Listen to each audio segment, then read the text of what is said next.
So welcome everybody. We're going to be talking today a really, really hot topic, and Charlotte is our expert. So I am going to be sitting down and asking a lot of questions of you, Charlotte, so be prepared. So my name is Emma Wright, and I'm a pharmacist from the Naked Pharmacy, and I am going to be here with Charlotte. Charlotte, do you want to introduce yourself and a little bit of your background? Yeah, so I'm a nutrition therapist. I've been in practice quite a long time, since 2010, and I specialise in menopause. I think over my time as working as a therapist, I've sort of done a bit of everything. When I started, I worked for a chiropractic clinic, Care for Health. Hi, Mhm. if you're there, they're sometimes watching. Had a great time there, and really just narrowed down my practice to menopause. And since 2019, I've only worked with menopause clients. Well, actually, no, a bit before that, I think. But I had a hysterectomy, which really, I think, pushed my interest in that area. Yeah, Um, wow. So that's going straight so, into menopause, essentially, isn't it? The surgical. yeah. I mean, it's just Mm. completely overnight in at the deep end, no warning, no preparation. You're just there. I mean, in Gosh. some ways, I suppose I skipped perimenopause, which is Mhm. probably there's got to be some silver lining there. Yeah, exactly. But um, yeah. but So yeah, what did it's quite full on. from your personal experience, what did you find? What were the things that kind of helped you through that kind of sudden change and that kind of switch to hormones, not hormones? Yeah, I mean, that's quite an interesting one because everyone thinks you have a hysterectomy or you go through menopause, you take a HRT, you're sorted. That's it. Mm, You know, mm, it's plugging those holes, and what on earth could you complain about? Um, but we all know that HRT isn't a magic wand, especially if there's other stuff going on. And I think we've all got that hormone journey that I hate that word journey, but that sort of hormone journey from puberty to postmenopause. And mm, mhm. however you've traveled that journey is going to dictate your experience of menopause as well. So I had a really messy background with PCOS and endometriosis and a bit of a dodgy cervix, and basically everything except fibroids was on my list. So I knew that even with HRT, it wasn't going to be that magic wand. So Mhm. the areas that I know I had to focus on was stress. Right. Um, Two young children, busy practice, also working for companies, doing contract work, doing corporate work, you know, literally spinning like as many plates as I could possibly try and spin. So I Mm, think it was the stress, sleep. I mean, obviously eating well. You know, being a mhm, nutritional therapist, eating well mhm. has got to be high in the list there. But I would say the number one issue that I had to work on was stress and also my blood sugar, which are kind of connected in some way. Yeah. Um, I mean, of course, sleep and stress, yes, they are definitely related. And a lot of people that I end up talking to who are perimenopausal to, through to postmenopausal, do find stress and sleep to be, and then you get fatigue and then you get anxiety, which could be about the sleep. Stress and sleep, can you talk about maybe what the relationship is between stress and hormones, because there have been at least five or so customers I've spoken to and actually said, do you mm, think that the symptoms of stress that you're describing could be related to your hormones? And then kind of the light bulb goes on and they're like, oh, actually. So could you just mm. maybe go through that link a little bit more? Yeah, I And mean, I think so. To give it some context, I think we have to remember that we've got estrogen receptors through our entire body. You know, we always Mhm, think about estrogen and ovaries and periods, and that's kind of it. But we've got receptors pretty much everywhere. So in perimenopause, your levels of estrogen just go on a complete roller coaster. They're surging, they're tanking, they're all over the place, which partly explains why we have such crazy symptoms during perimenopause, or not necessarily crazy, but certainly unpredictable symptoms. mhm, So if you've mhm. got these constant surges and dips, everything's going to be out of sync anyway. Yeah. So then if you think about, well, if my hormones are changing and I've got receptors throughout my whole body, well, guess what? It's going to have a knock-on effect on those systems. So it's going to affect your sleep, potentially, your stress, your anxiety. So I think what you have to do is go back to those main foundational pillars almost. That's like two in one, foundations or pillars, maybe both. But you're thinking, you know, you have to, yeah, who cares, like whatever's popping it all up. But it's right back to the basics of our hormone health. And I don't think it matters whether you're still during your reproductive years, you're perimenopausal, or you're way, way, way beyond it. It's still, we still have to focus on those main foundations, and that's your blood sugar, you know, making sure that you're keeping it stable. Thinking about inflammation, anything that's prodding that underlying inflammation in your system.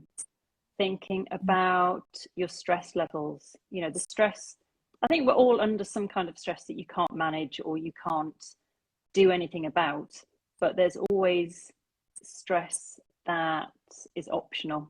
You know, that stressing, do I really need to be getting wound up about that? And also improving your resilience to those stresses that are not necessarily within your control. And then we've got our genetics as well. So we've got those sort of 4 areas.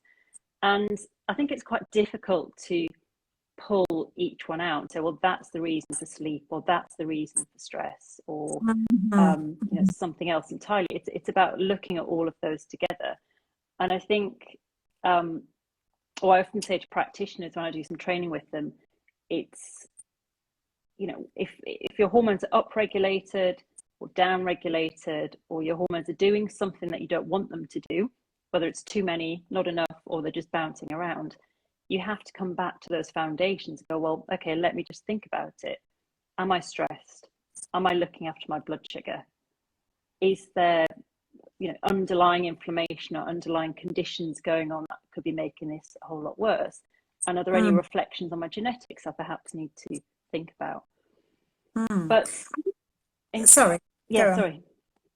No, I was just going to say, one of the questions that we had was what top tips are there to help you transition through? And I think you've just answered that in what you've just said. So when you said upregulated and downregulated hormones, do you want to kind of maybe explain? I mean, I know what that means, but yeah. I mean, I think, you know, if we think about how our hormones work, how we make them, we know that they're traveling around the body, they're doing different jobs, they're talking to each other. It's like looking at a ginormous spider's web of lots of different pathways. And sometimes they can work faster, sometimes they can be slower, sometimes they might just not be working very well, or there's too much of something. And I think that's what we talk about when we talk about how the hormone pathways or how they're working. And really, we want those spider webs to be nice and neat, nice and tidy, the tension between all of the webs exactly the same, doing what it's meant to do. And if you get a bit of a droopy spider's web, then it might not be working so well. If it's too tight, it's not going to be working so well. So it's about having this nice network, I suppose. And we want it all working in sync. It's all got to talk to each other. It's got to be you know, in harmony. You know, all those hormones have to talk to each other. If that makes sense. I kind of went on a bit of a ramble about spiders' webs, which I didn't plan. No, I think that's good. And that hopefully you get it. Yeah, but that reminds me of the vagus nerve, which was called vagus because it was after the root word for vagabond, which means the traveling nerve. And that's the one where, you know, that connects your gut and your brain. And often, as you say, we think about estrogen receptors or hormone receptors in our ovaries, but we don't often think about hormone receptors in our gut and our brain, all over our body. And there have been a couple of customers I've spoken to who have started on saffrosan or, you know, to balance their hormones, and they've found that their joint pain has improved. So what I would say, and this is kind of from a pharmacist point of view as well, is that speaking generally to women, you're the expert in you. So if you feel kind of out of balance, if you feel kind of, I think this could be hormone related, or this has just started, then just kind of trust that intuition, because I think sometimes we can think, well, I mean, obviously we've got COVID and other things that have come and kind of upset those spider webs, as you were kind of illustrating. Mm, And actually, it's just about thinking, thinking and maybe kind of trying different things and seeing, and mm, especially those pillars that you were talking about, going back and making sure that they're all okay. And then just, yeah, yeah. looking after yourself the best you can. It's interesting. When I spoke to a lady yesterday, we were recording something about menopause, and she started off by asking me, because we were talking about food, mood, stress, Mhm. menopause, Mhm. anxiety, and saying, well, how do you start your day? You know, Mm, how? And I thought, well, yeah, that's a great question, but how I start my day isn't necessarily going to be right for someone else. exactly. And I said, the way I start my day isn't to write a list of things I have to do. Must meditate, must drink a special tea, must eat a handful of supplements, must do some yoga stretches for 10 minutes and then chant and meditate in the corner. I mean, that's not going to work for me at all. Mhm. But Yeah. what I do is not, Neither. yeah, not feel under pressure to do something, go at my own Mm, pace and get up when I'm ready to get up. Obviously, there are things you have to get up for, yeah. but setting your alarm and going, okay, I've just given myself a little bit of time, gather my thoughts and get ready for my day. And I Mm, think that's quite a good lesson generally in life, and I think especially around menopause, because it's in the media so much. There are loads of books written, and when we talk about the books, it's a case of good, bad and ugly. um, but not necessarily. Not, I've got to be careful what I say. There's a lot of books written out there. But I think, I suppose my point is that the message in one book might work for you. It's not going to work for your sister or your best friend. So I think mm, we have to, so you're saying we've got to have this open-minded view of the different strategies and options we have available. Some women want HRT, others don't. I've heard awful interviews where people have talked about HRT. But these women must be mad not going on HRT. What's wrong with them? Don't realise their brains are going to pickle and they're going to dry up. And it's like, really? Is that the message we should be getting across? I don't yeah. think so. Yeah. Um, I mean, I do take HRT. I love my HRT, and if anyone tried to take it off me, I'd wrestle them to the ground. You know, not negotiable. No one's taken it away from me. Yeah, But yeah. there's always more than one way to skin a cat, Mm-hmm. and not that I'm suggesting anyone skins cats. Um, but it's about working out, finding what works for you, which Mm. I think you've got me on a rant now, which I'm the same leads me to the topic of supplements, because one. my pet hate in the menopause space um, is the kitchen sink formula for menopause, where you've literally got every single herb, nutrient known to man that has got some vague connection to possibly, maybe it might help your menopause. And we all know that one herb will support hot flushes in one woman and do absolutely Mm-hmm. nothing for the other. Mm-hmm. So Exactly. thinking about those kitchen sink formulas, I think sometimes you have to go back to your basics again, get your fundamentals straight, Yeah. and then you can choose the right product for you. Mm. Um, So gen- what I say, yeah, sorry, go on. and I was just going to say, and generally speaking, you know, I mean, there's never a protocol. I mean, protocol is a dirty word. We don't use it. Mm-hmm. But Mm-hmm. generally speaking, most women do better on a good multi or some good bee bits, maybe a fish oil, Sleep. obviously some saffron sun goes without saying. Yeah, yeah. Um, Sounds amazing. sleep, but Mm. going back to the fundamentals of blood sugar and stress primarily. Mm. Yes, and I mean, it is very, very unique. And as a pharmacist, obviously, dispense prescription medicines as well. I don't particularly like them. But, sometimes it may be there are some people who are like, no, no, I just want to do natural, the Saffrosun or whatever. That's me. And other people are saying, no, HRT, and other people have a combination. But exactly what you're saying, it is about finding your unique combination of what works and just going with that.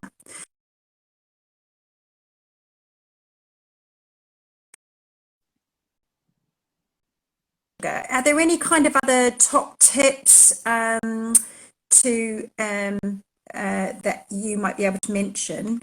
Yeah, Sorry, I've got. It's a real shame.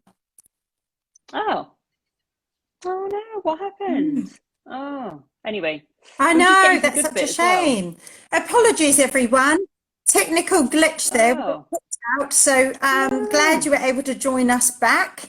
We were just getting to a good bit there. So please type in the chat box and let us know if you can see both of us okay. We've had half of our conversation and now we're going to just finish up. Type in the chat box and let us know if you can see us Oh okay. no. While we're waiting for everyone to join, maybe I can just talk about Cephalosum because I know that some of you will know about it. Excellent. Got a thumbs up from Zaria. Lovely. So Cephalosum balances hormone production in the gut and the brain, namely serotonin production. But actually, if you know your hormones, serotonin and estrogen kind of follow each other. So of course, it's a natural way to rebalance serotonin, estrogen, and really help tighten up that spider's web, I think, Charlotte, as you spoke about before. So I think we were going to talk a little bit more about nutrition, which is obviously your speciality. We've covered the pillars of our blood sugar, reducing stress, making sure you've got a food first approach, eating well and sleep, that kind of thing. Yeah,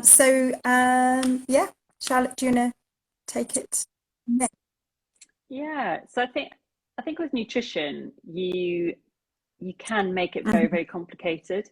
And I think if you're working one to one with a practitioner, well, yes, that's possible. But in terms of just some really simple things that you can do, um, firstly, is just go back to eating 3 meals a day. I think grazing during menopause and perimenopause is not a great idea. As we transition through perimenopause and menopause, we become less sensitive to Mm-hmm. our insulin. We know that insulin is the hormone that's telling us to either store energy or use it, namely carbohydrates. But going through that period of time, we just get a bit jumpier and our response isn't quite as predictable or as sensitive. So it makes sense to reduce the number of Mm. insulin peaks you have in a day or your blood sugar spikes that you have in a day. So I generally recommend my clients, even if you do nothing else, even if you don't even change what you're eating, just go back to breakfast, lunch, and dinner. And it's a way that you can introduce time restricted eating in a very Mm-hmm. sensible, controlled way Mm-hmm. without going nuts. Um, and it helps you with your energy. It can help with your digestive health because you're not constantly Mm-hmm. grazing like a cow. We don't have full stomachs. We don't need to graze the whole time. 3 meals a day is enough. If you've got a really long day, you might need an afternoon snack, but view that afternoon snack as a mini meal, Not a not sugar another opportunity to go augmented. in the Hmm. fridge and raid. Yeah, Yeah, excellent. yeah. At each meal, think about where your protein is. So, firstly, are you eating protein? Is it Mm-hmm. good quality protein? Are you having enough of it? And that will also help to try and stabilize your blood sugar Ex- levels. Um, eating vegetables. Ask alongside at the question, where is my protein? Ask yourself, how can I mm, make it better? How can you make your meal better? Add a handful of greens on the side, chuck some seeds on your salad, add an extra glug of olive oil or herbs, just something to increase the nutrient value and the nutrient density of your food. really easy. You don't have to do anything clever or complicated. You're just trying to make your meal better than it was before. And stay hydrated as well, I think, is another really important one. You know, if you're hydrated, it's going to help your brain, it's going to help your stress, it's going to help how you feel, your energy, your skin. If you're hot flushing all over the place, staying hydrated is also going to help. And I think, you know, there's lots of things that you can potentially do, but it's very individual to each woman. I, generally speaking, think that eating too many carbs in menopause isn't a great idea. It's not very popular. People don't like it when I say that, and I get myself in trouble for saying that. But depending on your insulin sensitivity, your blood sugar balance, and things like your fasting insulin levels, your HbA1c, all of those things. You know, I mean, it's not just a case of saying don't eat carbs, they'll kill you. It's not what I'm saying at all. But it's about adapting your carbohydrate intake to your own biochemistry. And one of the things, one of the questions that we've had is all about struggling with weight during menopause. Do you think what you've just said about carbohydrates and blood sugar levels and that kind of thing relates to weight gain? Yeah, I mean, massively. And even just reducing your food intake to 3 meals a day will make a difference, because you're allowing your body to work as it's designed to. We're not designed to graze the whole time. I know some people might disagree and might say, well, no, little and often, you know, nibble when you're hungry.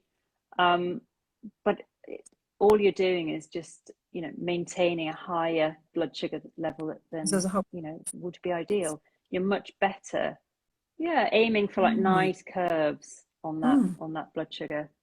I suppose if you're going to draw a graph or track your energy. And I think a really good way to figure out if blood sugar is a problem for you is to just draw yourself a graph. So, you know, on one side and on the bottom, and just draw a line to show your energy throughout the day. So you might wake up and your energy's like up here, and there might be times during the day where you're really dipping, and just have a look at the shape of that curve. I mean, if it's nice and balanced, well, happy days, maybe you're doing the right stuff. But chances are it's kind of all over the place. And that it's just a simple way to go, do I need to do something about my blood sugar balance? Because working on your blood sugar balance will support your weight, your sleep, your stress response, your skin. You know, we know that insulin is really inflammatory. So we just want everything to be calm and gentle and balanced. I think that's great. We've got a couple of minutes left, so I'm keeping an eye on the chat box and has got a specific comment. But for those of you who have just joined, just to recap, and Charlotte, feel free to jump in here anytime. 3 meals a day, watching your stress levels, your blood sugar levels, so minimizing the sugars, which the 3 meals a day will help with, food first and sleeping well. Don't feel guilty if you take, you know, HRT or whatever. There's no one size fits all for everybody. There are supplements out there. Of course, we've got Cephrosun, we've got HRT, which is on prescription, and we've got everything in between. So it is about finding your individual kind of response. Are there any other kind of key messages that you would really just like to say in the last couple of minutes?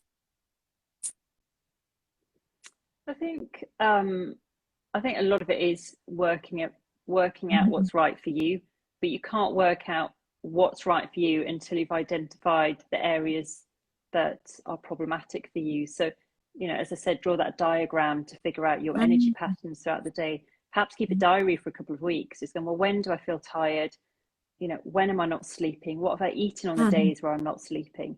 And I think all of that data is really useful for yourself, but also if you decide to work with someone like me, or they're coming to speak to the Naked Pharmacy as well, because you've got some fabulous products, but you can advise on those products if people have a better idea and better understanding of where their issues are. Because I think when you're hurtling through perimenopause and menopause, it can be massively overwhelming. And the next, you know, you just go, well, I can't even figure out what the problem is because I just feel Yeah. so awful all the time. So if you can try and break that down, it might make it easy for you to communicate what you need from you, from me, from your GP, your doctor, and it just, you know, it can really help you to get a better outcome and some support for the problems that you have. So I suppose there's not really an actual tip, but I think in terms of what you can do next, it's a good way to figure out how you need to take action. And I what you think can do. taking the time to record your energy levels, to record your sleep patterns, what you're eating. I mean, it is about doing a study in yourself, knowing yourself, being the expert in yourself. And as you say, it does really help you, helps me as practitioners, you know, saying, okay, if you could wave a magic wand, what would be your top thing you'd address? And then just kind of go from there and kind of explore that. The people who you go and see for advice only see you for a snapshot. They're not with you 24/7. You are with yourself. So it is fantastic if you can just spend that little bit of time noting energy levels and sleep patterns and that kind of thing. Well, I think our time is up. Hopefully, we've got both parts of the recording. Apologies for the technical hitch that we had at the beginning. Thank you, everyone who has joined us. Any final words or where people can find out more about you, Charlotte? So I'm on Instagram here, Menopause Nutritionist, which if you're looking at this, you'll be able to see that. And I'm not going to give my website address because I'm having a brand new lovely website built as we speak. So I'm going to keep that to myself. Fair enough. Fair enough. So my lips are sealed, I'm afraid. But thank you very much. And I think if you are watching, and if you're not familiar with the Naked Pharmacy products, you have to be if you're interested in menopause, perimenopause, or menopause, or postmenopause, because they really are some amazing products. Fantastic results, especially from people. And the thing is, I'm really glad people are talking about menopause and perimenopause and symptoms now, because people do realize, hey, there is something I can do about it. I don't need to live for years and years and years suffering with this particular symptom or that particular symptom. So thank you for all the good work you're doing, Charlotte. And it'll be lovely to meet you in person one day. Thank you. I know. I spoke to Kevin for the first time in forever the other day. So I keep threatening to call by. You should. So. Yeah, let me know. Okay, well, thank you, everybody. We're going to sign off now. All right, okay, thanks so much. Bye.